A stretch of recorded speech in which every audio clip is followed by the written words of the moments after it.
True. When you tell me that someone can actually fast for, what's the longest a person could fast for Well, without severe consequences?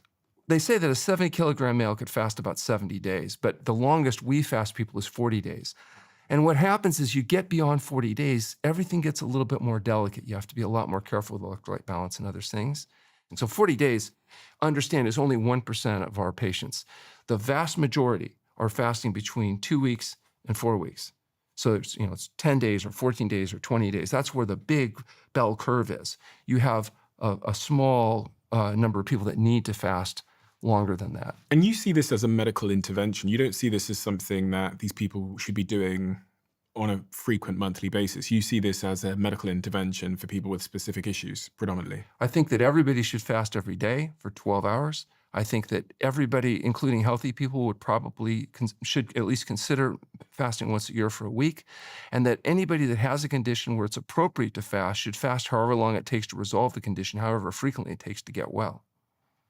So we do have some patients that we're fasting 2 or 3 times during a year because they can't fast long enough the first fast to resolve the condition, but they don't have enough reserves to be able to do a longer fast. So we will do it periodically until the condition resolves. And what are the safety concerns with water fasts?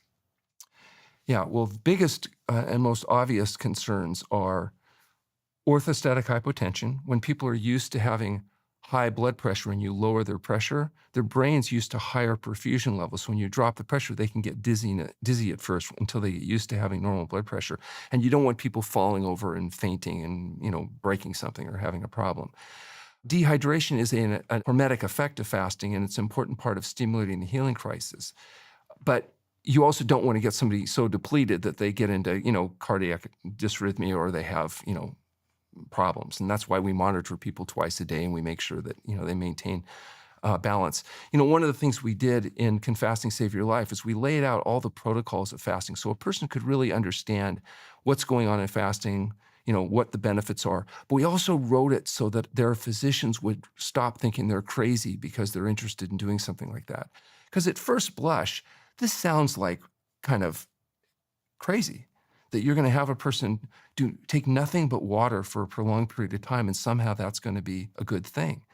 But when you really look at the science and you look at the experience we've had, you found that when it's done according to protocol, it is a safe and it can be an effective intervention at giving the body a chance to heal itself.